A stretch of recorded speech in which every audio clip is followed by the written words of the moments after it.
supposedly. Are we? After a lot of confusion. A little bit of confusion, yeah. We were having our own individual confusions. Yes. Yes. But we think we're here. Except I don't actually know if I'm here until my existence is validated by others. So, we will move forward as if we are actually here. All right. Hopefully we don't have to do this again because there's a tech problem. Hopefully everything is running smoothly. One hopes. One would hope. Fingers crossed. Hello. Hi. Kayla Lords. John Brownstone. Of Loving BDSM, where we help kinksters like you have happy, healthy power exchange relationships. This is our weekly live stream while we record our podcast, the audio version of which hits all major podcast apps every Friday. We are here 5 minutes early before our official stream start time. If you are here for the live stream and don't like idle chit chat, you got a few minutes. If you're here after the live stream, but before I put in timestamps and you don't like idle chit chat, fast forward by at least 5 minutes. And I validated we're here. I heard the audio in my head. Oh, good. Several other people have validated us as well. So, yay! I will say hello to people. Hi, Kitty. Hi, Basites. Hi, Alexia. Hi, Silent. Hi, Claire.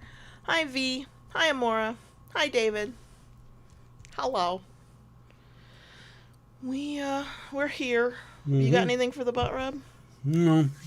Other than I'm very upset that the summer weather has returned. It's hot and crispy out. We knew it was a false fall. It was too good to be true. Yeah, after a week and a half, it spoiled me. I know. I think we're at that stage at the tail end of summer when we so desperately want the temperature change. Weather. Right. Mm-hmm, that any sign of it, we're like, this is it. This is our moment. Exactly. Hi, Judy. Depending on your time zone, it's Wednesday. Unless you live where it's Thursday. I know folks who do. Mm-hmm. But it is Wednesday. What's it like in the future? Of course. And you say I'm the smart ass. You're living up to your shirt this week. Exactly. You are living up to your shirt. Exactly. Mm-hmm. Got to claim the name. Yep. So, yeah, Silent, that's how it goes. You start a new tab and something else starts. Yes. That was my life for a couple things earlier today. See, Alexia, time zones, they exist. You are so close to Thursday. By the time we're streaming, it will be Thursday. So, see? I feel very boring. I really don't. Yeah. I am drinking my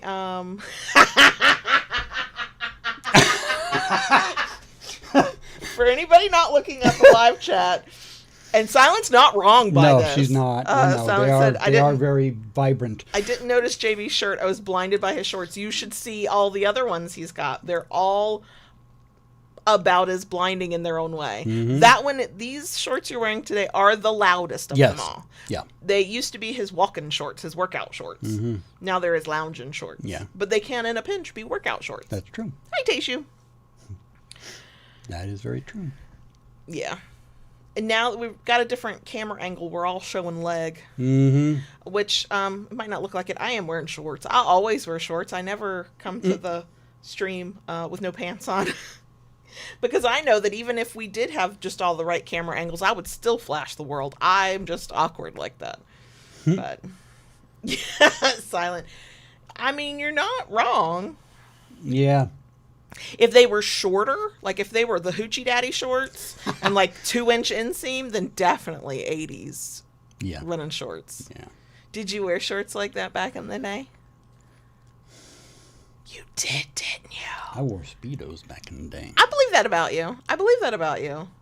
And having seen pictures of you back in the day, I think everybody appreciated that. Yeah. You've had good legs the whole time I've known you. Like, just like shapely, well-defined, like nice looking legs. And I used to attribute that to you riding a motorcycle for so long, but some of that's just your natural shape because you don't ride as regularly. I don't ride as regularly anymore, but it also at years ago it was a lot of it from the work that I did at that time too. I was in excellent shape back then. And you should have worn a Speedo then. You don't have to be any shape or a specific shape to wear a Speedo. Yeah. But I mean, I say that I was at a point in my life where I was slender. I was muscled, and You were like, I'm showing this shit off. Yeah. As you should. Mhm. But let me reiterate, you can be any size and wear a Speedo if that's what you want to wear. I'm just saying, I can pull the picture up in my head of what JB had to have looked like, and yeah, you'd have gotten my attention. you've seen some pictures. I know. I have those like branded into my memory. Like, you know me, I don't remember shit. I remember that. Oh, okay. Okay. Yep. Okay. Yep. Oh, Silent, I love the kilt for many reasons, but his legs are yes. Even at your heaviest, even your legs were just like a little proportionately bigger. They were still just like me. I got dumpy legs. If I lose weight, they're less dumpy. you just the legs work at all weights. It's just me. Welcome. Surfer Dad, yeah, Tayshu, I give him that too on those shorts. So it is 7:00. It is. We are going to officially get started. As you can tell, we're doing a BDSM Reddit response. Did we do one like 3 or 4 episodes ago? Sure. But you want to know what? The world is on fire. The past couple weeks have been somehow worse than previous times, but I don't know. That's a matter of perspective, and I just needed... Just real quick. Oh, God. I wanted to tell you something that I heard today that was... It's a funny haha thing. Florida was opening up a bear hunt this year. Mm-hmm. Okay? They've done that before. Right.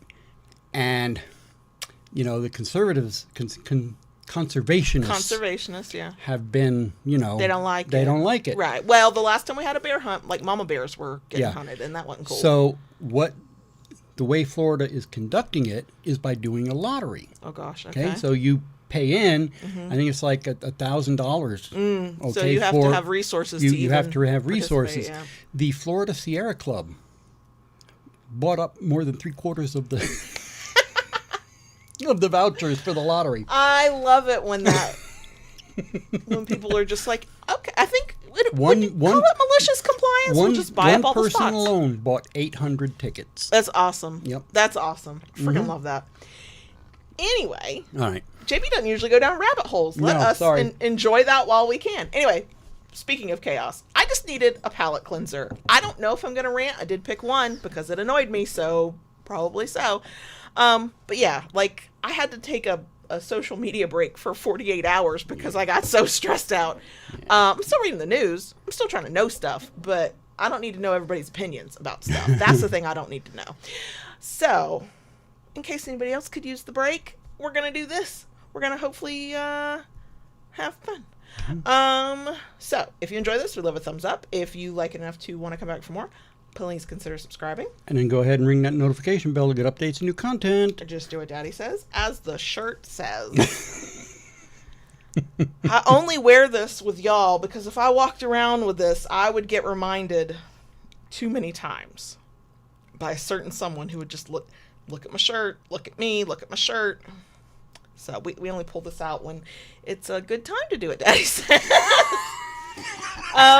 So it is... time zones being what they are, it's 7 p.m. Eastern here on Wednesday, September 24th. If you are watching the live stream live, if you happen to come across the video before midnight Pacific time, that's like 3 hours after our midnight. Please do a Google search for time conversion.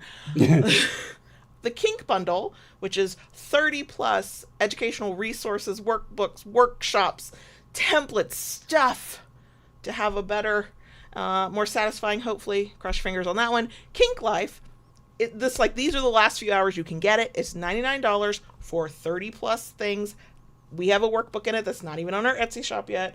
Communication and power exchange. Y'all know how I feel about communication. I finally put it in a damn workbook. So if you have gotten way too many emails from us or anybody else over the past few days, this is your final reminder from us. There's a few hours. The link is down below. Get it while you can. Once the Kink Bundle time closes tonight, it's gone, and if we do another one next year, it'll be a different one next year. So go ahead, feel free, check out the link, do the things. Ta-da! Okay. Hello, everyone. There we go. Now you can push the button. Okay, so before we get into this week's episode, we're going to start a thing for before we get into topics for I don't know how many weeks it'll last until I don't have anything to share. But this time will be the time I explain why we're doing what we're doing, and then from here on out we'll just go, hey, our link of the week is blah, blah, blah. So we are not going into details. I'm sorry if this seems cryptic. Even if you attempt to guess, I will not confirm nor deny anything. We have changes in our life with people we know, and it's not our story to tell. We're actually still actively in the early days of everything, so wouldn't talk about it now anyway, because it's happening actively.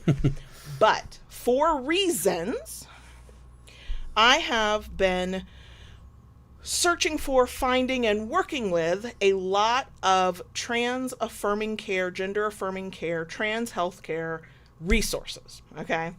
And I've started collecting a lot of resources and links that I need, that I'm like helping somebody with, and I'm bookmarking left, right, and center.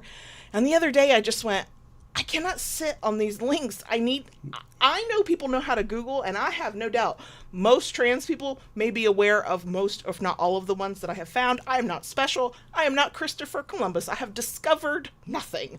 But some of these things took multiple Google searches to finally get to. A couple of things I came upon by accident. I was like, oh, I didn't know that was a thing. Couldn't have known to Google it, even if I had tried. So my whole philosophy has always been, it's why I had a sex blog, it's why we have a Power Exchange podcast, is if I didn't know something, somebody else didn't know it either. And if I needed the information, somebody else needs the information. So each week, especially as we're actively doing this, I have no doubt I'm going to gather even more resources and learn about new organizations. Each week, until we run out, we're going to share a resource of the week. I don't know if it'll help somebody whose partner is, figuring out their trans and trying to work through what that looks like for them. I don't know if it'll be for a person who has figured out who they are or is just trying to get to new stages of their transition or whatever. But if one person comes across this, finds out about a resource they didn't know about and gets help, it's fucking worth it to me. Okay. So this will be the long-winded one because I had to tell you why we got here and how we got here. The future weeks I'll be like, hey, our link of the week is blah, blah, blah. The other thing is I do not expect everybody to listen in order week to week to week for what the resource is. We are going to compile those links on our website. The link for that is in the places. It's actually on the stuff we recommend because it didn't fit anywhere else. I don't know. I might make a new page at some point, but it is linked. Okay. Right now, the only day of recording, the only link that is there is this week's link because I didn't have time to do all my other links, but eventually I'll get them all out there even before we talk about them here. So the first one I want to talk about, is the, site, and the organization is called Campaign for Southern Equality. Their mission statement on their site, I just copied and pasted it because I didn't want to say it wrong. They are working to build a South where LGBTQ plus people are equal in every part of life. A South where your zip code doesn't determine your rights, where all of us are free to be who we truly are and love who we truly love. Random Google search sent me there. I looked around on their website. They've got a lot of good resources, not just for trans folks, but they have very specific resources and help for trans, both adults and kids, trans people. In everything we've been doing, I ended up scheduling a phone call. Y'all know how I feel about phone calls. And the person I talked to was absolutely lovely. Gave legitimate good help, and that phone call only lasted 10 minutes, so even better.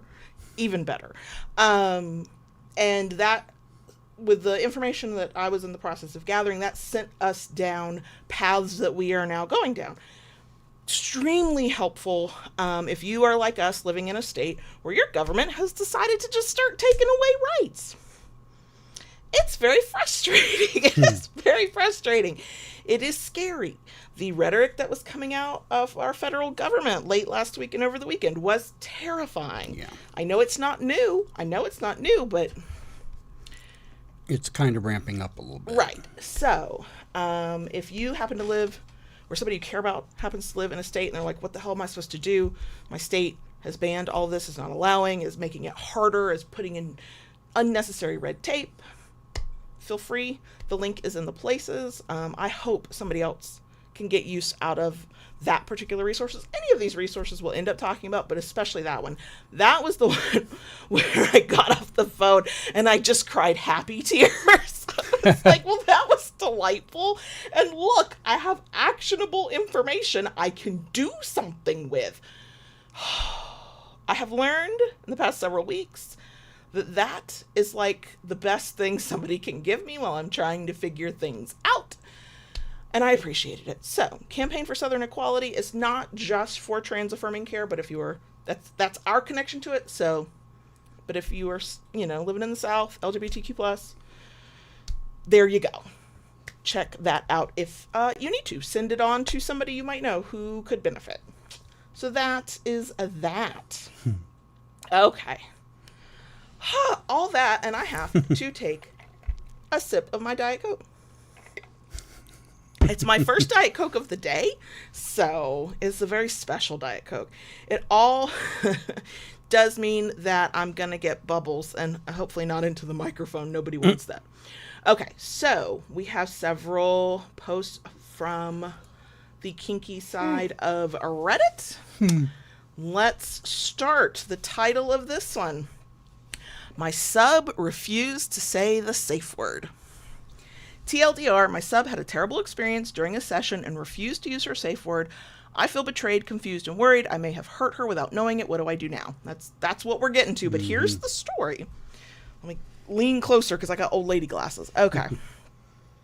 After our session last night, during the aftercare, we were joking and relaxing, and I was debriefing with her. She had several powerful orgasms, so she was exhausted, but she was in, what appeared to me, a good mood. I know her very well. We've been together for more than 10 years, and nothing special was on my radar at this point. After a few questions about what I did and how I did it, her answers started to feel a little bit off. So I pressed her gently because I was not sure about what she meant exactly. Then jokingly, she said that what I said at one point was not okay at all, that it made her feel miserable, not in the, quote, good way during the playing session, like really, really miserable. But she added that in the end, it was all right, and now that I was aware of it, I could adjust easily and never do it again.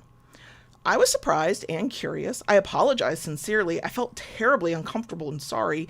She was still smiling and joking at this point, but I was not. I asked her how bad it was, what exactly did I say wrong. I wanted to know exactly where I messed up. I also added that I was shameful because I didn't see anything wrong during the session, only her pleasure. Then she became very serious all of a sudden, and she started to cry. She said it was a horrible experience, that she felt bad. She didn't like it at all, that my words did make her feel like shit, and she had to focus pretty hard not to lose focus and still be able to have orgasms. I was shocked. I asked her why she didn't say the safe word. I was so confused. She answered that she didn't want to at first. Then she hesitated, then tried to, didn't manage to, and finally decided not to. After that, she said she didn't want to talk about this anymore, that this was the end of the conversation, that it was all right because I would learn my lesson and not do it anymore, so everything was fine now. But is it though? We cuddled and spent the rest of the evening doing something else and sharing affection. The things I've said, we already talked about them previously. The things I've done, we have done them countless times before. I'm so confused. I'm hurt. I feel sadness, shame, anger, all at the same time. I also feel betrayed. She refused to say the safe word when she was feeling bad while it was her responsibility. But now I feel like shit because I saw nothing of it and she was under my responsibility too. I love her. The idea that her session was something she had to go through rather than enjoy breaks my heart. It never happened before, from what I can tell at least. I don't know if my judgment means anything at this point. And now I'm not sure if I can trust her anymore, or if I can trust myself either, to be fair. Maybe it wasn't the first time. Maybe it will happen again on another topic without me noticing once again. Lastly, I feel guilty and like an asshole because she's the one that had to endure a session that felt wrong and that I inflicted on her somehow. And yet I'm still here whining and saying that I feel terrible. My plan is to try to understand why she didn't want to say the safe word exactly, and what else? Plan our sessions even better? I can't think straight anymore. But what I know is that I really want to make things right from now on. I'm lost. I need help. What would you do?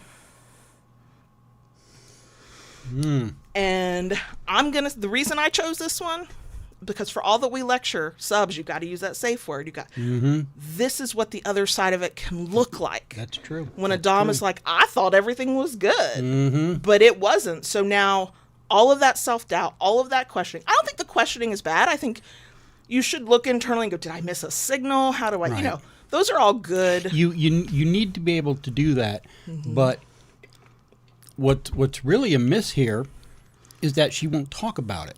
Right. And that to me is like horrible. You're just left hanging in limbo. You're not really sure what you did, what you didn't do, Right. And the way I'm understanding that was a long post, was that this was stuff they had talked about previously. This was stuff that they had done previously, but this time it didn't, pardon the pun, land well. Right. And so, I have no doubt 2020 perspective or an outside, like truly objective perspective would probably find like flaws on both sides. You could have done this. Okay. But we don't get that. Nobody gets the benefit of that. This person is like trying to figure out, what didn't I see? What did I miss? Why was it this time? And it doesn't sound like they've gotten at this point full information from their submissive. I mean, if you want to, I give the guy credit, or the person, they, admitted they may have made a mistake, or they made a mistake, and they didn't want to do it again, and they wanted the information so that they can, do better. And instead, he's just left with nothing. Right. And, I think quite frankly, I don't want anybody to ever feel shame. Shame is less helpful than guilt, but shame comes from a place and has a meaning. And I think it feels like a good sign that not only is there, I want to make sure this doesn't happen again. I want to understand what happened. How did I miss this? But also, the fact that they are feeling this so deeply is a good sign that they really are genuinely trying. But it is yet another reminder that a dom cannot know all, see all, be all. And it is absolutely the responsibility of the submissive, to the extent that they can, I'll get back to that, to communicate those things. I 100% understand the possibility of a sub being in the moment and struggling. We don't know why she struggled. Was it, a feeling of letting him down? Was it a this? Did she freeze and she just literally couldn't? And then by the time she unfroze, she went, it's fine, I'll just suck it up. Who knows? We don't have that information, and there are a lot of reasons that can happen. But it's not just about what happened in the moment, because there can be good reasons for that, valid reasons, I should say. It's what you do after. It's how you handle it after. And maybe during aftercare wasn't the time to go over all of the details of what happened, but there should have been, in whatever amount of time it took for everybody to kind of feel themselves again and to be out of like the scene and out of that headspace, absolutely a coming together to go, okay, let's break this down from each of our perspectives. Because there have been times where we've had a scene and something has happened, not to the extent I felt like I needed a safe word, but a thing I was like, oh, I don't want to do that again. And so when everything's calm and I feel like this is the time to say it, I'll go, hey, that thing that happened here? Yeah, here's how I felt about it. That wasn't my jam. And you have those conversations. If it's so serious that she froze and couldn't safe word, well, now there have to be signals, there have to be more check-ins, and she's going to have to be okay with a very nervous dom who's very now uncertain of themselves checking in maybe more than they ever have, because if this is going to continue, the lines of communication have to be better. The trust has to be rebuilt, because now not only do they not trust themselves, yeah, like they said, they don't trust their submissive.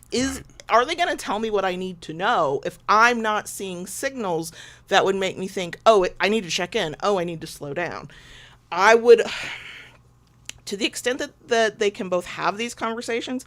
Look, I know I am way too introspective and self-aware, but sometimes that can like be helpful, because there can be micro signals. I know that's not really the word I'm trying to use, but like cues that aren't big and obvious, right? So if the submissive can identify these specific moments, or at least one or two moments where, hey, when this happened, here's how I felt. Maybe here's my body tensed up. Here's some like small, subtle things that maybe you can learn to notice. I think we have to be careful of wanting our DOMs to be perfect and to just know all the things. That's not fair. But if you can tie, here's how I was feeling, to here's what my body did in that moment. Here's where, I stopped looking at you. I stopped doing this. I started doing that. And over time can learn that together, learn the language of each other's, like body language, so to speak. That's if she has the ability to identify that. Not everybody does. Not everybody lives in their head to an unhealthy extent. I can do that with JB. We have come out of scenes and I'm like, when my head did that thing, yeah, I was uncomfortable there. Thankfully, it's never been to the extent where I needed to safe word and didn't. Right. But and we've even had things happen where a couple times where we, didn't talk about it right afterwards. Right. But we were like, this needs to be talked about. Let's wait until morning when we decompress a little bit. Mm-hmm. I would say there does not need to be any scening between these two until some in-depth conversations have occurred, until, the Dom feels a lot less shame, a lot less. I think nervousness going into a scene is not inherently bad, unless you're so nervous you can't function properly. Then nope, that's not a good day. Yeah. But like, I think the Dom needs to figure out what reassurances they need to feel comfortable and confident, while also learning more about their submissive and how they can help them. And their submissive needs to just fucking open up and just say the hard thing, whatever it is. And maybe they investigate and explore together how to send signals, or know it's time to check in, or just like say, it doesn't matter if I'm getting the signal. This is when I'll check in. Until they're comfortable enough with each other, until the trust is built back up, that maybe they don't feel like they need quite that level of reassurance in scene. But I wouldn't have a scene again until you laid out some baseline. Yeah. Because that's not fair to either of them. No, it's not. Because if there's a thing that's happening to the submissive that they aren't prepared for and can't tell you, they're going to get triggered, a thing is going to happen, well, then they can't communicate effectively how to keep themselves safe. If they freeze in a moment like that, and so then can't safe word, that's not good for anybody. And yeah, this one really struck me, because I was like, man, we talk a lot about when DOMs don't respect the safe word, or, we talk about why subs need to safe word, not just for their own safety, but this is the picture of it. This is what can happen in seemingly an otherwise healthy, good power exchange, kink relationship, whatever. Yeah. So next one. Nope, I don't know how anything works. How do I get to where I want to be? Oh, there it is. Oh my God. Okay, next one. Deeply submissive wife won't tell me her limits. It's not the first time we've done one like this, but here we go. Hi all, first time posting here. Wifey and I have a wonderful and fulfilling BDSM relationship, have for the 20 plus years we've been married. She's a deeply submissive and intense masochist, and we practice DDLG dynamics mostly 24/7, but can turn it on and off as needed to just handle the hurdles that life often brings. I cannot put into words how much I love her and the life we have built together. She is just a rock star. Now that our kids are semi out of the house, we have more alone time, and we've been expanding our DDLG and BDSM dynamics, exploring into areas we never have before. She loves having her nipples hurt constantly, and we focus daily on some sort of nipple pain, like maintenance spankings. Nipple pain is something that is required every day, and she likes it rough. So her nipples are sore all the time. We also recently got into pussy spanking and fisting. Y'all sound like you're having some fun. Okay, the crux of my problem. Hints, advice. Wifey is so submissive. She refuses to tell me when she's not enjoying something very much, or worse, she is experiencing bad pain. She just won't tell me. Even when I ask, she just blinks her eyes at me, smiles, and tells me all is well in the world. When I push her on this, she just says she's here for my pleasure and doesn't want me to worry. She's happy when I'm happy. We had a recent scare with blood in her vagina, and she never told me about it as she didn't want me to worry about her. She reminds me that her vagina is a tough cookie and she'll be fine. I don't like this at all. We've talked about it, and I tell her how much I love her and would never want her to ever be actually hurt.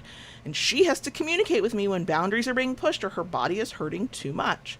We have a safe word, but she has never used it, and she never gives me any indication, body language or otherwise, of general discomfort or dislike. She's a girl that really, really loves to serve. However, I need her to let me know when she's not liking something. It's a circle. If she doesn't like something, then I don't either. But she just tells me to do whatever I want to her, and she never resists anything. This is driving me nuts. And now I find myself pulling back because I don't know what limits I have bounced up against that she won't tell me because she wants me to be, quote, happy. Any ideas how I can best navigate this? Ooh. Wow. I don't even know what to say about that. That's So I don't even know how I would react to something like that. Yeah. So I would be very curious to know her perspective beyond just what she shared and that has been relayed. There are people, whether genuinely or because they believe this to be true, and I don't know which would be which, who want to handle the air quote bad stuff, want to be pushed, want to just do whatever the dom wants, regardless of how it impacts them physically, mentally, emotionally. Now, first of all, I don't think that's very... I understand the urge to just go, oh, I'm turning all of my brain cells off. I'm not saying a word, because they're enjoying the submission part of it. Hopefully that's what it is, but also it could be a lie they've convinced themselves up of. This is what a submissive does. But the problem is that if you will not take care of your own physical well-being, you make it so that you could be long-term hurt, injured, unable to do the things. First of all, you've got the potential for actually being hurt in a not fun, not good way. Right. But also, if your partner is like, no, the things I like to do are the things you like to do. So if you'll tell me what you like or don't like, I'm going to have more fun. Right. And that is where I think that the discussion needs to come from. It needs to come from a place of dominance of, well, I'm your dominant, right? You want to submit. You want to please. This is a requirement. This is an order. This is a rule. This is how you make me happy. This is how you submit to me. I don't think that fixes any underlying problem of somebody who is so willing to submit so deep that they just stop caring about their own well-being and don't give their dom the information they need so their dom can care for their well-being. I mean, when I was reading it originally, the thought that came to me was your old line of, I don't want to break my toys. Exactly. That's, one of the things I was thinking of here because, oh my gosh, the potential to, do some serious harm. It sounds to me like, for whatever reason, the doms sharing and expressing devotion, love, wanting to make her happy is not hitting her on a level that must feel like submission, right? And depending on how she's wired, depending on what maybe, a long-term partner would know, or the triggers or the things to stay away from, whatever, in a perfect world, you just fucking say the thing. You just say, hey, I like this. Hey, I don't like that. And then you get more of what you do like, and it's a good time had by all. Even if the thing she says is, I actually like it when you go so hard that my tough cookie vagina is working overtime. But if that is the truth, if that is what she likes about submission and that's what she wants it to be like, she needs to be honest with him, the Dom, so that the Dom can decide, when have I gone too far? Where do I back up? The Dom's not able to make any of the dominant toppy choices because they're not being given the information. They're not getting any input, yeah. Right. And I'm not saying this is what this is, but it feels like it's shades of topping from the bottom. I'm not going to tell you what I like and don't like. You're going to keep doing whatever, even though it makes you unhappy. I'm going to keep not telling you what I like and don't like. Yeah. Right? So the Dom is not getting to make decisions based on information. They are floundering in the dark. I'm not saying it is topping from the bottom, but there's a flavor of it there. There's a flavor of it where you're literally not doing the thing your Dom is telling you to do, which is to give them information they need so they can be a responsible Dom. And see, there's another side to this that had come to my mind. Well, you should just know what I like. From the way it's being described, I can I can see where that would be like a thing that, maybe that's what it is. I feel like if that was it, that she would just say that. Because the way he's describing her is he's discovering things that are bothering him, and she's just like, yeah, it's fine. Yeah, I'll be okay. And if you are that deeply submissive, then the submissive within you should be like, oh shit, my dominant is upset about something in my submission. Maybe I should give him the information he wants as a submissive. Right? Like the act of telling him what he wants to know can be the act of submission. The not telling him when he's expressly said, tell me. Yeah. that does not make a very healthy DS relationship to begin with. No. Okay. No. And again, I would love to know, is it because of a misunderstanding of what submission is? A genuine love for this deep level of submission? Just being that much of a masochist that it's like, I can... Because we've kind of had these conversations where I'll do things I don't like because I like doing them for you, but they're not hard limits. I don't need to safe word out, right? But I also personally will not let myself be actively injured in a way that is not a potential part of how that kink was supposed to go.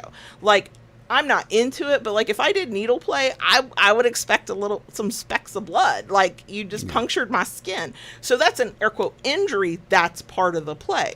Right. When you hit me with a just wrong or just right thing, I'll get marks. You might cut me. It's happened before, right? Yeah. I expect that. But if something is happening in your play, if I was the Dom, I'd be backing way the fuck off. I wouldn't be playing at a level where, I would, the possibility of injury is even there. Like, even if she was, at the point that she was a masochist that liked extreme pain, that liked extreme play, but again, that should be, some, you still negotiate it. Right. You still go, okay, let me just be honest with you. I don't, like if I was picking, I wouldn't pick that.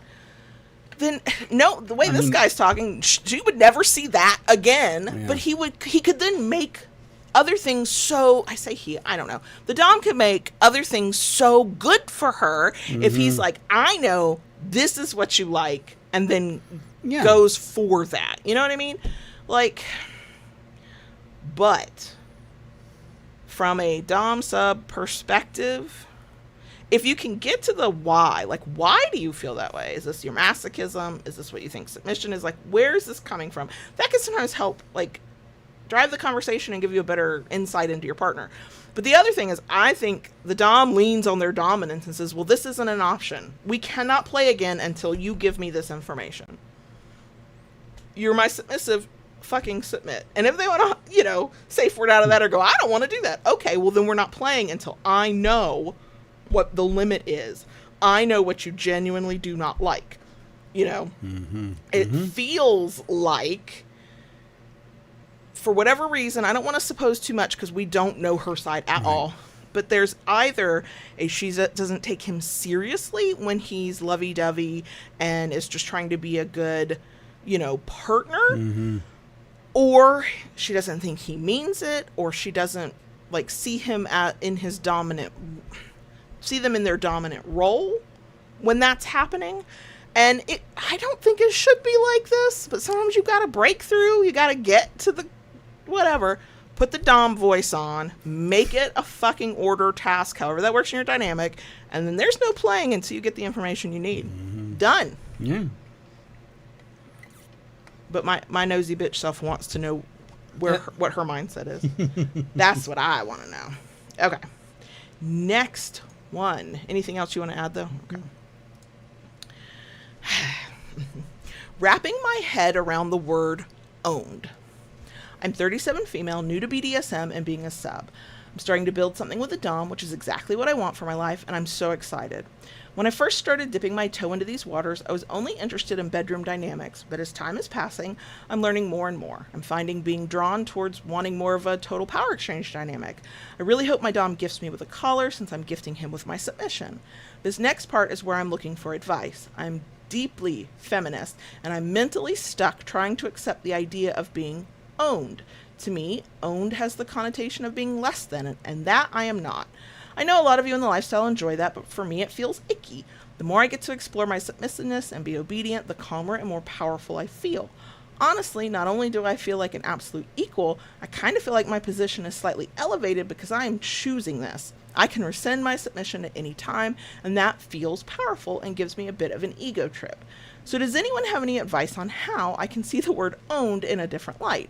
Or does anyone feel the same way I do when you use a different term? I fantasize about the day I kneel in front of my dom to have him place my collar around my neck.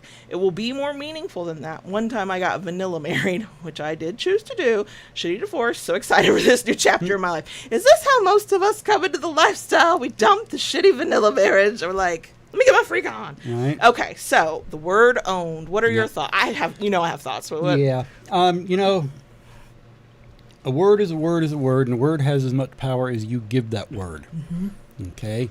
So, if she doesn't like that word, find another one that resonates, that right. works for you. Right. A lot of people do that. Even with not titles. Well, titles, yeah. People do that with titles all the time. Mm-hmm. Well, I don't want to call you, this, but...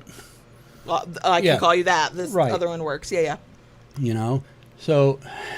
Yeah, they seem to have their head in there right. Mm-hmm. They're learning, they're actually kind of growing, starting from bedroom only, and now, sure. Pushing some limits and moving into different things, which is fine. But yeah, don't get too hung up on a word. Mm-hmm. Yeah, that smacks of having a belief that a specific way of doing it or mm-hmm. Certain terms like this are what, air quote, everyone must do the one true way. I'm not saying that that's what she believes, but somewhere that idea got into her head of this is the term we use. Well, no. You've called me a lot of things, and in scene you might have said owned, but that's not a term we even use for ourselves. Mm-mm. Unless we're playing and it's getting freaky. But then we're done playing and we move on with our life. But if I didn't like that word, I would go, ooh, that word, I don't vibe with that word. So, and you would use something else and we would move on with our lives. But that does sort of, I'm getting the sniff test of somewhere along her path and what she's learned, somebody said something about that made it seem like this is just how power exchange works. Yeah. Submissives are owned. You know what I mean? Yeah. And no, that's not true. That's not how everybody sees it, even in total power exchange. Yeah, and see, the one thing that I kind of go, not quite the right thinking is, how it makes them feel less than. Mm-hmm. Okay? Like they're not equal.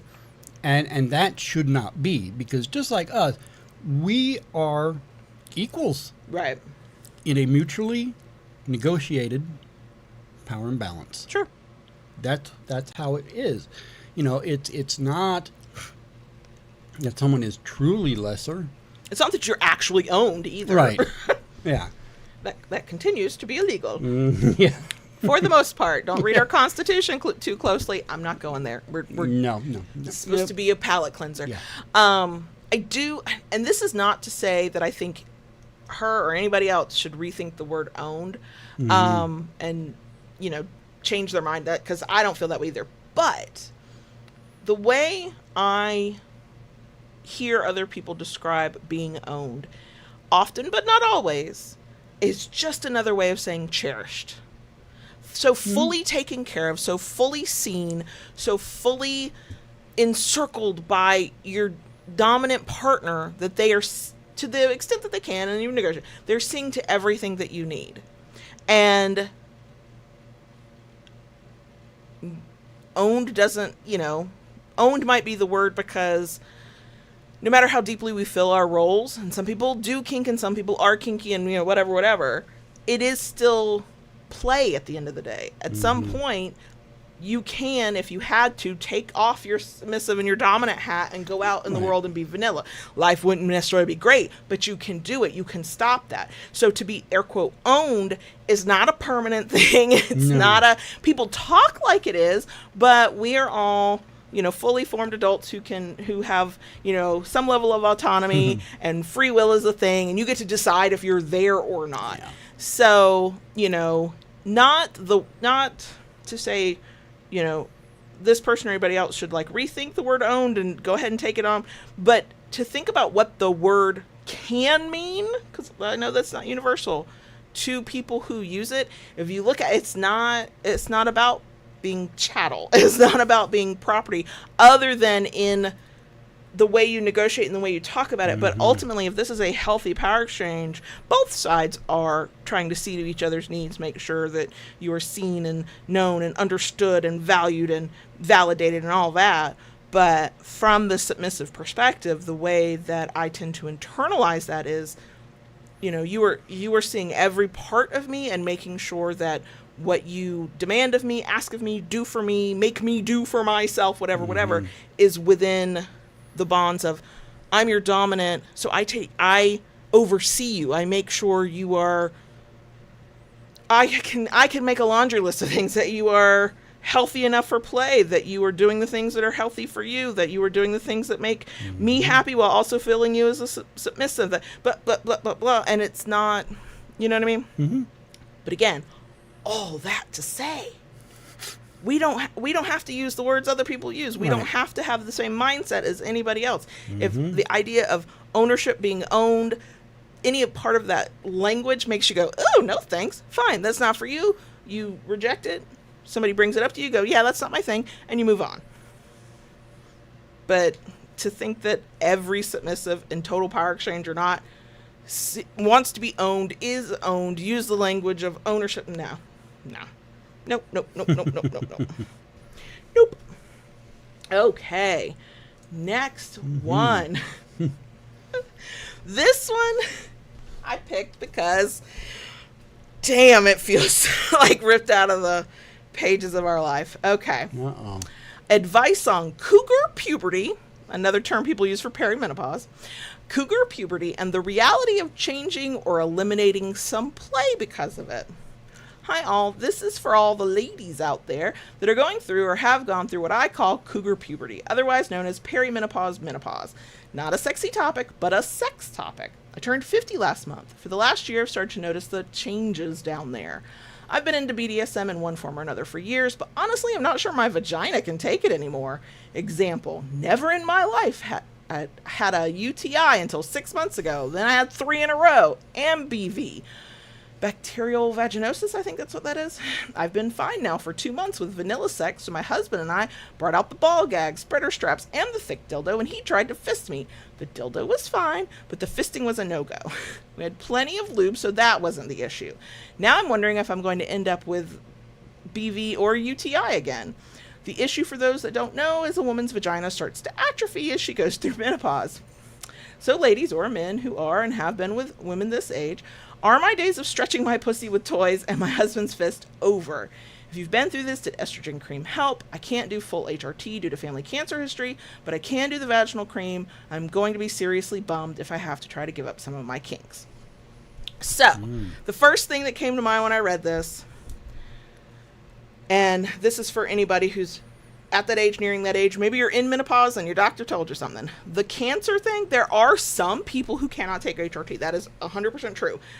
But is the information you're being given from a doctor, first of all? Have you talked to a medical professional? And is that medical professional basing it off the old, now debunked study from the 90s, I think is when it first came out, that basically was like, nobody should take HRT, everybody's going to get cancer. And that's not accurate anymore. So if your medical professional is basing this on accurate current information about HRT and your personal health risks, cool. Okay. Go with whatever they fucking say.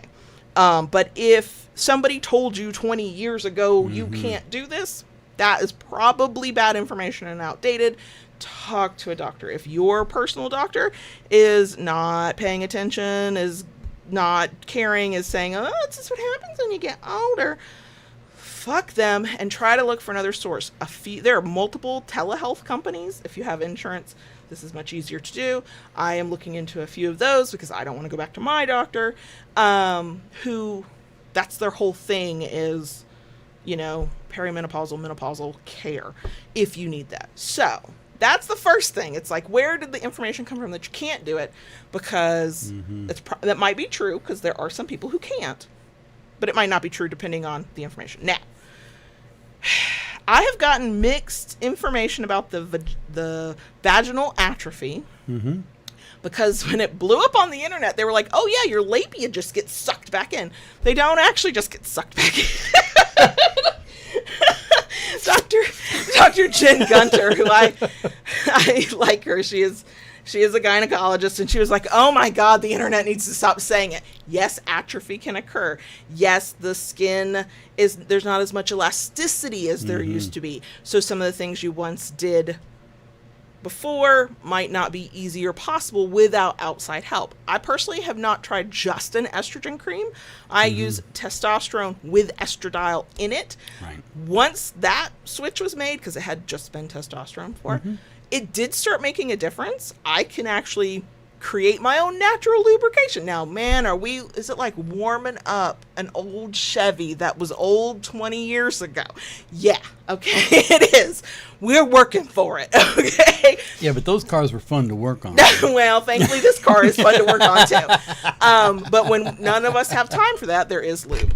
I have not verified whether this is still actually accurate or if it was just a thing the internet said 15 years ago. But I have seen from time to time this use it or lose it kind of thing. It's true. I know anybody with a prostate, one of the things that can help, not completely, but help keep your prostate healthy is, could you please go ejaculate, masturbate, fuck, whatever. Regular ejaculation, apparently on some level, I don't know how much, helps prostate. Well, I have heard from different sources over the years that something is kind of true if you have a vulva. That the more you are getting blood flow down there, the more the blood can keep flowing down there. Now, that doesn't mean that your, vagina immediately turns into, slime that just stretches out however you need it, but those things can help. I do wonder, are they taking the time to warm up the 20-year-old Chevy on a cold morning? Could they get there? Is this now? Having UTIs and BV, that will you're not fucking. You get away from me, right? So that will mean that maybe you can't be consistent to rev back up. But if the vaginal canal will stay healthy for more than a couple days at a time, they could with some maybe semi-consistent, let's just play, just have a couple orgasms, just, whatever. Right. I would be very curious about if that would also help. True. The use it or lose it thing, is true or not. So I can add my solidarity to this person. I went my whole life, never had a UTI. had 2 UTIs in 6 months, thought I had a UTI the other day, and then learned from some part of the internet that you can have, maybe it was our Discord, somebody was talking about it. You basically have a phantom UTI where your body acts like it's a UTI, but it's not a fucking UTI. I don't know what that's about. Yeast infections, nothing makes me not want to be dick down at all like a yeast infection. Had I ever had one prior to turning about 44, 45? No. Have I had 2 now? Yeah. So that's a very sensitive microbiome down there. That's actually true. I'm not being funny.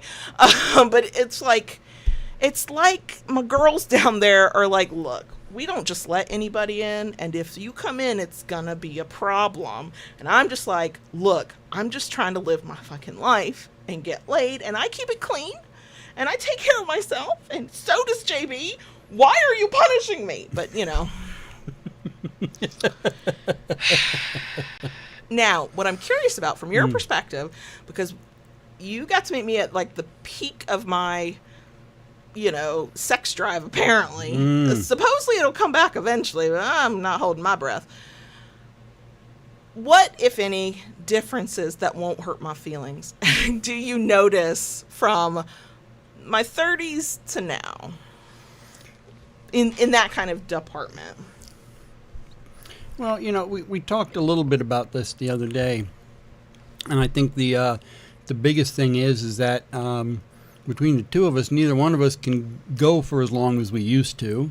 Well, yeah. You know, can't wreck a room like we did. I'm okay with that. I feel a lot more guilty now because I have had to clean rooms more than I used to.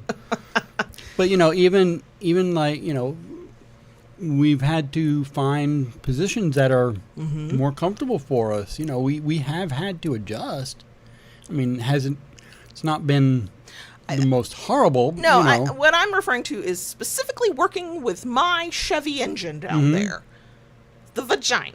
Okay. Have you noticed differences pre-perimenopause and deep in the bowels of perimenopause? Absolutely. What kind of differences have you noticed?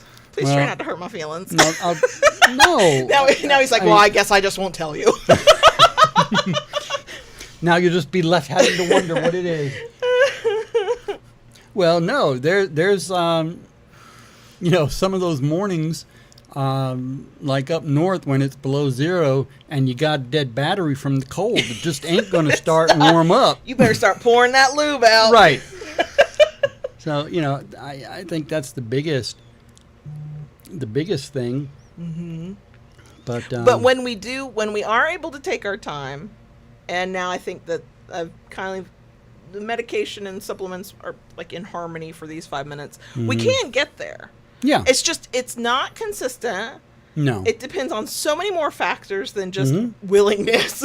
Yeah. Willingness is just like a 1/10 of the whole process these days. Yeah.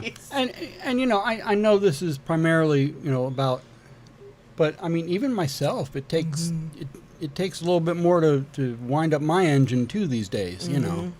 It's just the nature of things. Yeah. And, you know, I think there are things that probably can be done if you're the kind of person who wants to optimize, but that kind of makes me cringe. It's like, well, not everybody has the resources, has the body that will let them do all of the healthy things that are supposed to miraculously make it so nothing is ever difficult for your body to achieve again. And it's like, that's not actually how it works for most people. Like, yeah, we could make our experience maybe like 5% better if we did XYZ, but at a certain point, I am in the throes of perimenopause, and in my mid-40s, you are in your mid-60s. Our bodies are changing.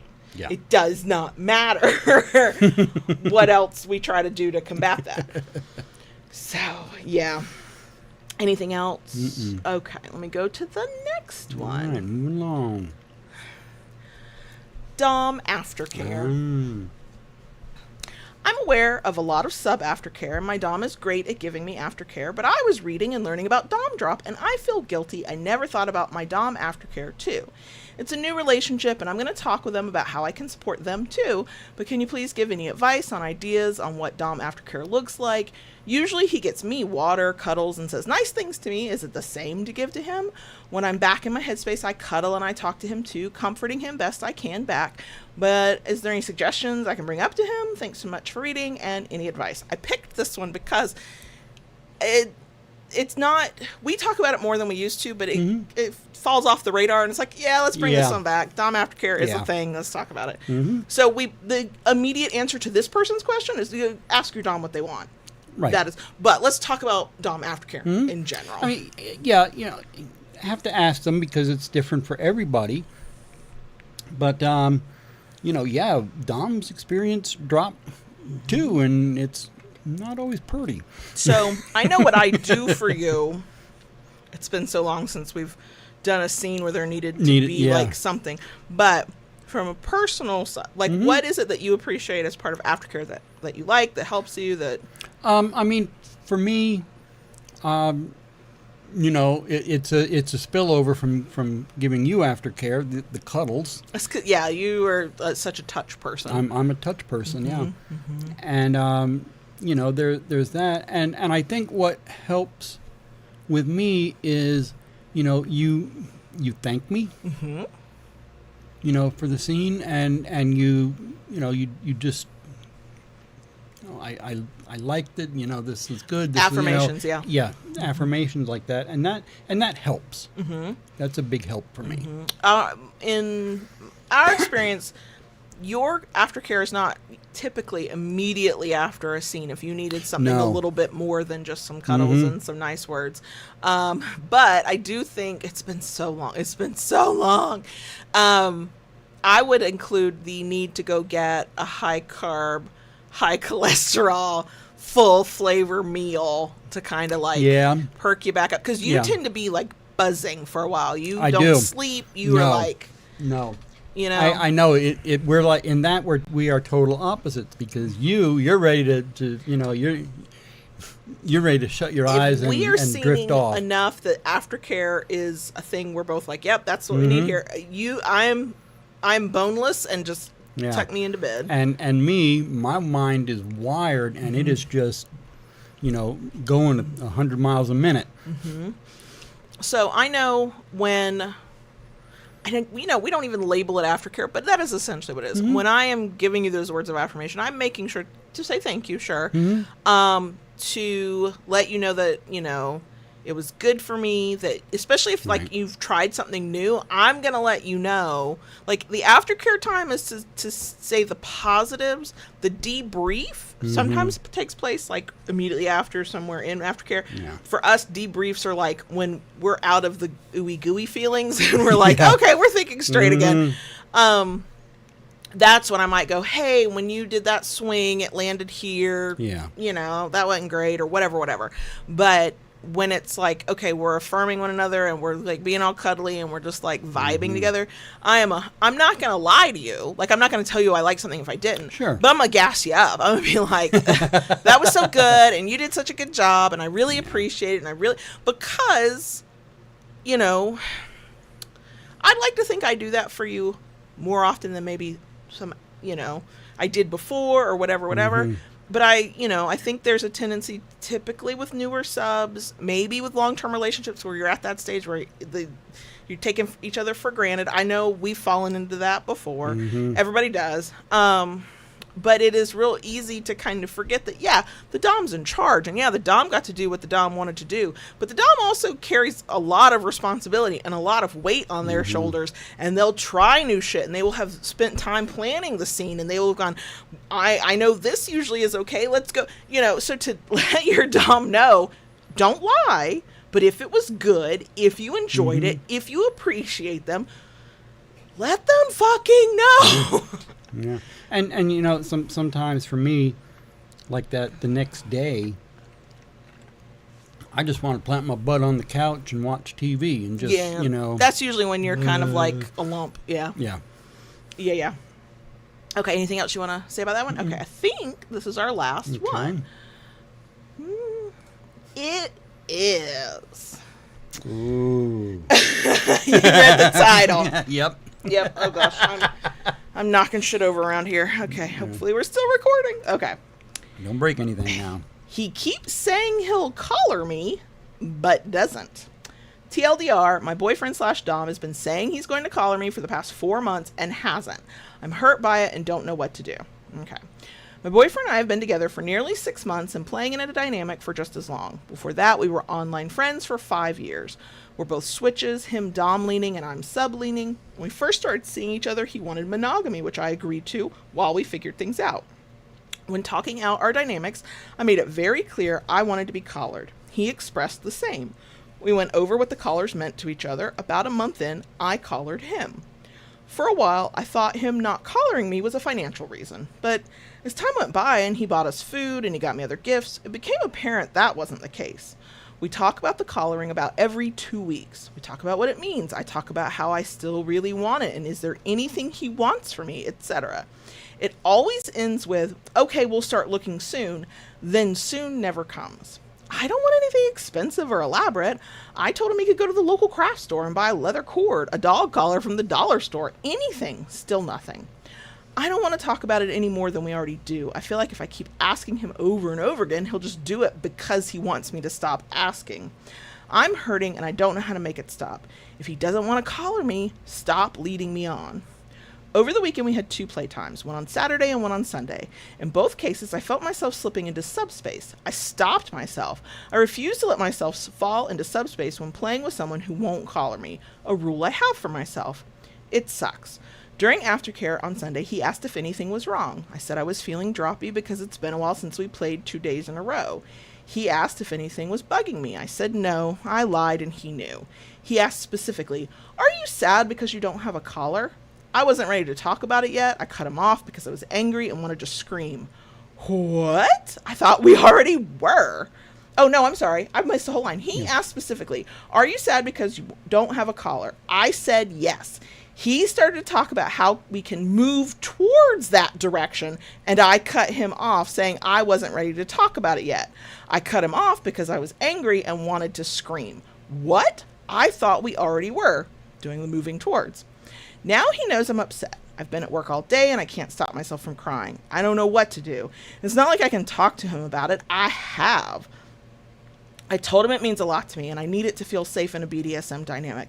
Several times. He's acknowledged it. If I keep asking for it, it demeans its meaning. I can't hide that I'm miserable forever. I don't know what to do. I wish I didn't care so much about a stupid piece of jewelry, but I do, and it hurts. Well, it's important to a lot of people.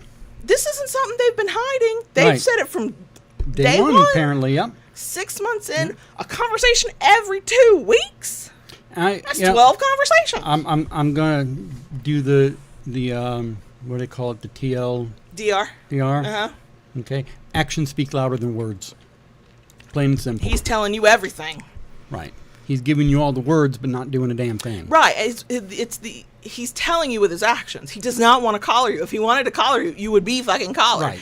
This is not a lack of clear communication. This is not a misreading of cues. This is we've been fucking talking about it.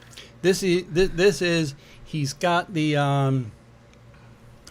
prize, so to speak. Mm-hmm. Okay, but I would bet dollars to donuts that collar is too permanent. There's something about it he doesn't want to do, but he's unwilling to be honest about it. He's unwilling to say, I don't want this, or I want to wait, or whatever the fuck it is. I don't even care. 6 months? I was going to just say 6 months. That's I might. If it's a long-term relationship and other things are otherwise decent, if it's like a few weeks of hemming and hawing, I'll be a little forgiving. Maybe. 6 goddamn months where that was literally like one of the things that talked about from the very beginning.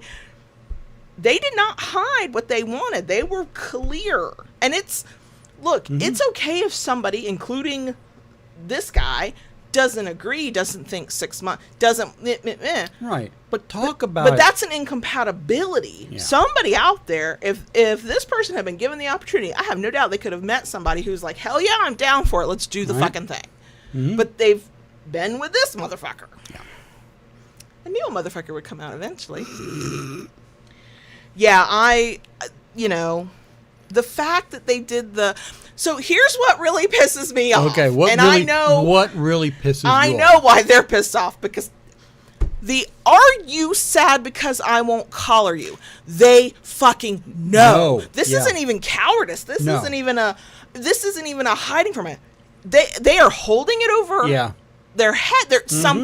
Something. They knew exactly why their partner was mad. Yeah. But then said moving toward? Yeah. Now, why wouldn't you have said that in conversation one? We can move toward it. And then keep saying, if he had said move toward in every conversation, I still wouldn't like him. I still think it's an incompatibility. Walk the fuck away. You're not going to get what you need from this person. No. But if every conversation over 6 months has been, yeah, we'll do that. Yeah, we'll do that. And now it's moving toward? Fuck you. Yeah. Motherfucker. That sounds like someone's being strung along. Absolutely. And there's some kind of mind game there. Alexia said it in live chat. It's evil. That statement, are you sad because blank? It's almost like they're glad or proud that their actions are causing hurt. Like they know what the fuck they're doing. Mm-hmm. Like, oh, is that bothering you? Yeah. It's this power trip that's not. It's almost not like a power exchange. It's almost like a misdirected, sadistic. It's sadism without the consent. Yeah. It's, I'm getting this, something about this is, doing it for me, but I don't give a fuck what it's doing to you. At that point, at 6 months, I wouldn't want to hear, well, think about moving forward. At that point, it'd be like, let's get in the car and let's go find something. Right. We're past that point. I'm thinking, it would have been fine if... Do or do not. It would have been fine if he'd been like, look, I don't want to do this soon. Let's get to some name a point. I don't fucking know. Yeah. And then once you hit that point, you're like, okay, we've hit that point. Time to reassess. But with nothing like that, no honesty, no. And to know that if like they're saying, every couple of weeks, well, now it's a pattern, and this motherfucker knows the pattern. Yeah. And is somehow... I don't like to suppose what other people are feeling, but my petty bitch side is like, this shitty human is reveling in it. It's a power trip that's not ethical power exchange. It's not responsible dominance. No. It's the manipulative, yucky power trip. Exactly. I have something you want, and we'll keep playing this game. Right. That, walk the fuck away. You can't talk, you can't communicate your way through this. You know what that is? You ever see the picture of the horse with the carrot on the stick in front of it? Yes. Always chasing that carrot, but it never gets that never gets it. It's always there chasing that damn carrot. Yep. This is not, there's nothing about this. It's like, well, communicate deeper. Fuck that. No. The communication was done. Multiple times. Right. Ad nauseum. Like, if this was really about just not wanting to collar their partner, at some point, if that's genuinely what it was, at some point they would have been like exasperated and gone, there would have been some kind of, I don't want to do this in the first place. There would have been some argument. There would have been some bullshit. Leading this person on like this? Yeah. This is reminiscent of what I see on the non-kink relationship side about these men who want all the wifey privileges and even girlfriend privileges, but they don't want the title. They don't want the exclusivity. Oh, yeah. Oh, really? You need to be on my side of the algorithm when cis heterosexual women start talking about these fucking men. I miss all that. Yeah, you be glad. You just be very annoyed. But that's... yeah. It does show that, it proves that kink side of things is not immune from that, but it makes you a shitty kinkster. Yeah. Because you're not being honest. Nope. You are being manipulative. It's absolutely. A non-consensual power trip. But yeah, this person just gotta go because they've done their part. They did everything I would have told them to do. Sure. Are you sad because that? Yeah. Yep. Once I would have calmed down from that, I had so many fucking words for that motherfucker. If I said something like that to you, you'd probably smack my head off so fast. Well, you know what? I think I know me. In the moment, I'd be like, what the fuck was just said? And it'd take me, I have to process. Right. But if I let myself get spun up over it, I'd be like, can we have a conversation? There would be no place that would be safe for me. I would like to sit down and talk to you about something that's on my mind. And I wouldn't be able to safe word out of that one. No, not that one. No, not that one. Ugh. Sometimes these folks. I know it's unbelievable what some of these folks and what they. I'm kind of glad I saved the rant for the last one. I'm hot and sweaty now, but at least I didn't have to sit here and be hot and sweaty for the whole thing. That's true. That's true. Very true. So yeah, a final judgment. Throw that motherfucker to the curb. Mm-hmm. Throw him all the way in the trash. Just gross. Anyway. So that was the last. That was the last one. I'm gonna double check because I had to use different browsers to be able to see things because Reddit didn't like us using Chrome, so everything looks different. I'm double checking myself. Did I get them all? Mm-hmm. Yep. Got them. Okay. So, all right, we can be done and we can go into the bonus section. That's it. We're good. Well, I don't know about that. That's not for me to say. Keep it kinky, y'all. I want to see you next week. Daddy. Yes, baby girl. Can we talk to the crickets, please? Sure. Okay, thanks. Okay. What have I got? What have I got? I've been working. You have. You've been. We've both been doing a lot of that. I've been focused. Yeah. I think I was talking about that last week at the Friday night live stream. I've been focused, which I love, but that means I'm way busier because I know what I'm supposed to be doing and I can do it. But what I've learned is focus doesn't mean I still remember shit. How many times have I been to the grocery store this week for something I forgot? I know. But you are working on a very big project, which for the kinkery. Knock on wood, it's going faster than I feared. There will be a point where I get backed up and slowed down because something weird will happen. Yeah. And even myself, I did that big restock and the Halloween. And then we put out our demo video and blew up our little kinky corner of the internet. Whew, the amount of orders normally, if you place an order from Friday night at the Kinkery, thekinkery.com, through Sunday night, early Monday morning, I will process every one of those fucking things on Monday. We had so many. I finished processing the last ones late last night to box up today to mail out. It was wild. Lola had something to say about that. Because she usually does. Oh, she's got her pity ears up. I mean, she's got her resting bitch face, but her pity ears. Yeah, they are. They're like that little quintessential pity ear thing. Yeah. So. Well, but then you handed me a whole bunch of paddles, so I'll get to have those for this weekend. I handed you a bunch, little pocket paddles. Lola likes paddles too, apparently. She's certainly got thoughts on them. Right. Man, we'll get to it. And we're getting looks of judgment from her cod. It's what time is it? 8:11. Her good treat. Her prime biscuit. I mean, same girl. I made a sheet cake, and my piece for tonight is waiting on me as well. Okay, you don't see me howling at everybody. Yeah. But I know what I'm waiting on. But yeah, I mean, I've been working, doing a lot of stuff, for the kinkery, and then in between, I've been doing stuff for my non-kinky site, which I've had to ignore your Etsy shop so I can do kinkery stuff. I know, but you did get all the Halloween ornaments up there on the site, which I'm very grateful for. And now, in between making paddles and all the other stuff, I'm making Christmas ornaments.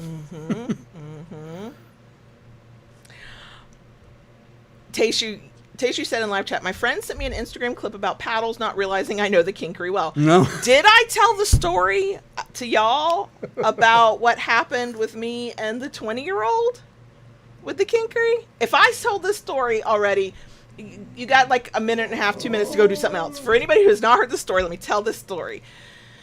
I don't think I've heard this one. I thought I told you. So this has been weeks ago.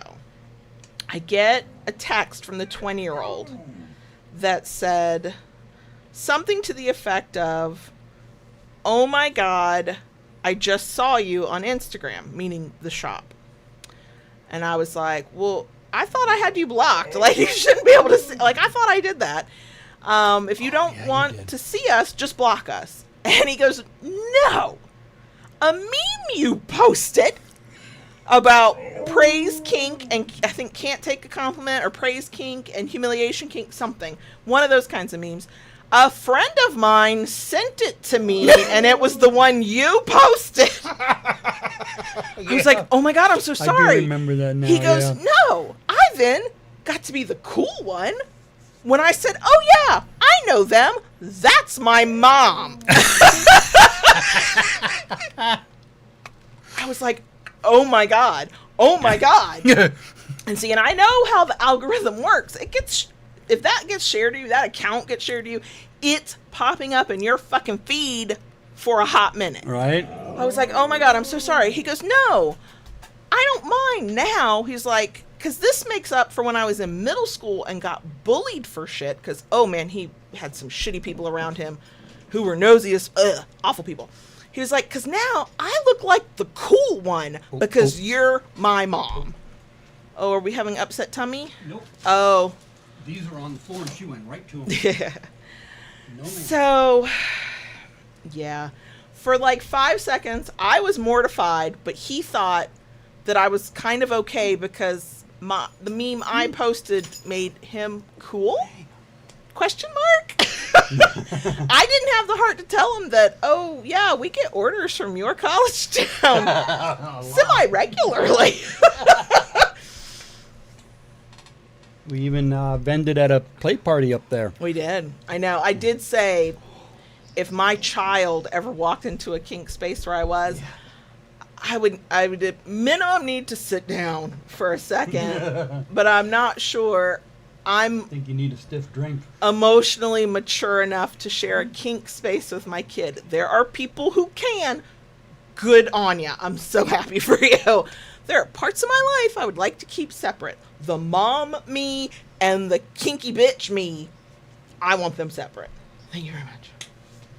But yeah, he got to be cool because he knew the person was related to the person, had been birthed by the person who posted that meme. It's like, God. Okay, that's good. That's way better than when one of our demo videos hits the wrong side of the algorithm. Mm-hmm. So I'll take that. But yeah, we both got to mutually be cool for a couple seconds. It's nice. So yeah. No, I think it's because at the time I couldn't remember the 20-year-old's handle. That might be why I didn't block them, because I know the other parts of my vanilla family, their Facebook handle will be the same as their Instagram, blah, blah, blah. And I sure as shit went through and block.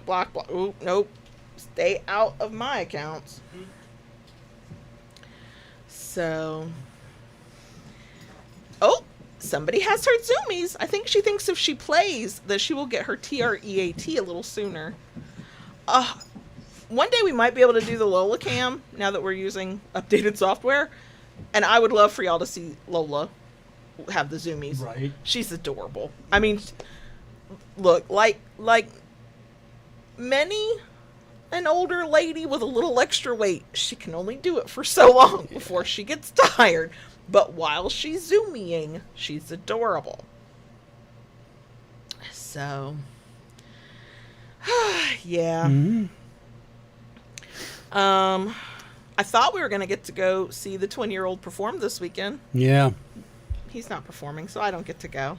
I mean, there's nothing stopping me from driving 45 minutes that direction, except that I don't want to, if there's not a reason to go. So I guess I thought that was going to be my Saturday, so I guess I'll just work on Saturday since I am working on that big project. And there is technically a deadline that we want to try and meet for that project. Mm-hmm. You know, and I'm probably going to work this weekend too. I got stuff I want to do. You would think that when you work for yourself, you don't really have that many deadlines. But I have found in my professional life that if I do not impose a deadline, sometimes not a fucking thing gets done. This deadline is semi-imposed because I'm trying to beat a certain billing date to have something done prior to that billing date, because I don't want to pay full price for something I'm not using. I will pay full price for it if I'm using it. Right. But while I'm still in the discount period, I don't want to still be building a thing Right. and be there's a whole thing. Anyway, self-imposed deadlines and soft deadlines from billing departments can really help sometimes. Yeah. But what else is going on? Not I much. got to do chemistry lab for You 10th grader did. today. We set things on fire. Homeschool got more interesting this year. Chemistry is one of the classes. Mm-hmm. And it's like the kind of chemistry homeschool curriculum that meets the credentials required to be considered a genuinely like hands-on lab focused homeschool class. So we gotta stand in our kitchen and do shit. And today it was set boric acid, cream of tartar, and salt on fire. Not on fire, but I worked the flame and the kid was like doing this stuff. See, I have fallen in to that cliche that the youngest is my baby and the youngest has had health problems and the youngest is this and the youngest is that. So I cling tightly to that's my baby, and I do a lot for them that I should probably do less of. And I recognize I have a problem. But when it comes to schoolwork, not for one child have I ever done their schoolwork for them. When they turned projects in as little children in elementary school, you could tell a small child did that. Right. Not the rest of the projects. Gave them assistance when they needed, I'm but not a gonna parent do the that whole... does the thing No. for the kid. So I knew I had to go get the supplies, but we were standing there. I'm like, well, read your directions. Okay. And I did what I think a teacher kind of sort of does, except not times 30. And I controlled the flame, but they did everything else. Mm-hmm. But it was fun. I was like, why couldn't it be this fun when I was in chemistry? But, Oh, goodness. so, yeah, we got to do that. Now, were they pissed because I decided the time when they were going to do their lab work and not, we have an agreed upon negotiated, like, here's when I'll do schoolwork thing. And I was like, nope, you're on my time right now. And I got shit to do. Let's go burn some shit. So, but that was fun. So, Mm-hmm. yeah. Yeah, talking about the cooler weather earlier, I'm just getting anxious to get out on the bike again a little bit. I'm getting anxious for you to get out on the bike as well, Yeah. because right as the weather started turning earlier this year, that was when I went, just before it turned, I was like, I think I want to try again. I think maybe I won't cry above 25 miles per hour. Look, the thing I will say about anxiety, and I there's no universal, everybody has their own experience of it, if you even experience like constant anxiety. In my mind, once I know the thing I fear can happen, because it has happened, it is very difficult to convince myself it won't happen again. Mm-hmm. Now, am I better prepared to get through it if it does happen? Yeah, because now I've lived it and I'm like, okay, we will fall back on that experience. I will do things better the second time around. But I still don't want it to happen. And motorcycle accidents are right up there on my list of things I don't want to happen again. Yeah. But now that we've experienced one, my brain cannot turn off the fact that it's possible. Yeah, no. But I do know, I think for me, it's going to be kind of a light, not professionally, like whatever, exposure therapy. I'm going to have to do it a little bit at a time and gain that confidence back. But right as summer was starting, I wanted to. I was like, yeah, I think I do. Let's do this. Because I want to go back to being how we were back in the day when I was on the back of your bike and we were looking all cute together. I don't know what it looks like now as we don't look like we did back in the day when we used to do that. Because we're older and wider. And needed a bigger bike. Yeah. As part of, you know what? You got the Can-Am because of your back. But I do appreciate having a comfier seat. Oh, I'm sure. I'm sure. I don't know if I'd want a picture of my ass hanging off your Well, Honda. even prior to that, I had been even thinking, prior to the accident at that point, I was kind of thinking it'd be nice to upgrade and get something like a Goldwing. We'd been looking, yeah. We kind of had looked at them a little bit, and they have the very comfortable passenger seats. I know. as I had well, already been but- like anticipating one day having like, It was more the balancing thing anymore than anything. Yep. I'll never forget the day you were working yourself up to believe you could never get on a motorcycle again. And I was like, well, why does it have to have 2 wheels? Can't you get one with more wheels? Let's take the balancing out of it. I've already got things on my mind that I want to search to see if there's something out there to help you get back into other things I know you love to do. I'm not telling you because I don't want to ruin the surprise, or I don't want you to bring me down when you tell me there's nothing out there. So I gotta go do the search on my own. But if I find it, I'll let you know. Okay.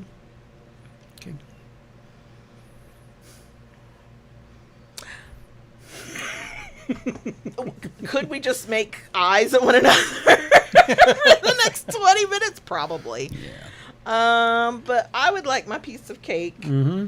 And I think we're going to watch Jimmy Kimmel's return to TV monologue. Yeah. I've already watched it, but I told JB, I was like, it's so good, let's watch it again. Yeah, I've seen a couple clips, but I do want to watch it again. Or all of it, I should say. Yeah. Yeah. But, when I woke up this morning, when I watched it this morning, it was like 9 o'clock. It had over 9 million views. When I went back and saw it again or something, was looking at something in my feed, it had 17 million views, 15 million. It was a crazy big number. 75,000 comments. Now I know somewhere in that 75,000 was some negativity, because of course there was, but the comment gods were blessing me because I was scrolling through comments just to see what people were saying, and they were overwhelmingly positive. It's like when we watched Jon Stewart, The Daily Show on Thursday, when he did the administration approved episode. God, laughed myself sick. I know, because I didn't want to cry. Yeah. And that video got within a few not that long, had 10 million views and a shit ton of positive comments. And just to show how and I can't think of the word but how people are really reacting. They've said there's some affiliates that refuse to carry it. There are big cities where they're not showing it. It's so weird. You know what people started doing? They started watching the channels that, seeing who their advertisers are. Yes! And started contacting their advertisers. An account I highly recommend if you just want somebody who's not trying to get your blood pressure up, but they talk about current events. Amanda's Mild Takes. We follow her on Instagram. I know she's on TikTok. I want to subscribe to her Substack. I would be willing to pay for her Substack because I like her shit that much. I haven't looked to see how much it is though, so I don't know.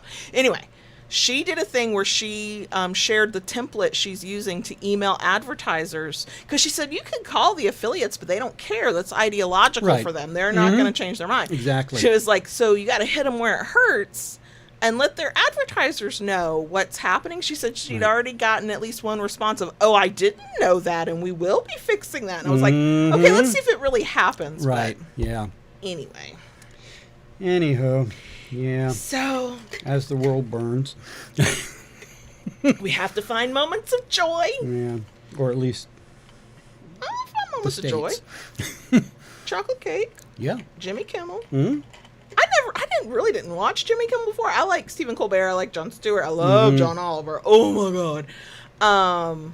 But watching the monologue, I was like, oh, maybe I should be watching Jimmy Kimmel. I used to revel in late night TV. I never did. It was never my thing. I Saturday Night Live, the Johnny Carson show, and David Letterman, Yeah. And I'm lucky to make it 10 o'clock most nights anymore. Well, yeah. I watch it. Look, we do not watch John Oliver on HBO when it comes out. That's 11 o'clock at night. Sunday night, our time. We're too old for that. We watch it the next day at about 7 p.m. Yep. Yeah. No, the first time I really it wasn't late night, but it was kind of the same thing, was The Daily Show when I was in college. And then that and South Park religiously. Oh yeah, that's South when I started Park. watching that, because I was I'm watching Comedy Central, but I didn't watch any of the rest. The other one I used to watch all the time too on comedy, I think it was Adult Swim. I never watched that, but yeah, I don't know. I don't think it was on Comedy Central, but yeah, Adult Swim. I know what you're talking about. Whatever. Cartoon Network. Cartoon Network. Maybe. Yeah. I don't remember, but yeah, I Adult tend Swim. to watch. I watch Jon Stewart when it's Jon Stewart on Daily Show, and then every once in a while I like watching reels that were originally TikToks, I'm sure, of Stephen Colbert. I usually find those very funny, but if I'm gonna watch any of that stuff, it's probably gonna be on YouTube, you know. And I'm getting clips, but then the fluff tends to be knocked out. Yeah. So. Tayshu, I might have seen that speech, but maybe not. I know. So, for anybody who can't see the live chat, Tayshu asked, have you seen Oliver's speech for Jon Stewart receiving the Mark Twain Award? I remember Jon Stewart receiving the Mark Twain Award. I have seen some speeches from that, but I don't think I've seen that one. But I'll go search it up. Because I think it was in that, when Jon Stewart was winning was being honored with the Mark Twain Award or whatever. I think that's where he said that comedians are the canary in the coal mine on First Amendment issues. Yeah. Yep. So. That's true. Anyway. Yep. For people who were like, oh, I guess we'll go, we just fucking kept going, didn't we? Yeah, you know, it happens sometimes. But I do want dessert. Me too. So we're going to go. Thanks for hanging out with us. Exactly. Especially to the bitter end. Holy shit. And we will hopefully see you next week. Okay. All right. Bye. Bye.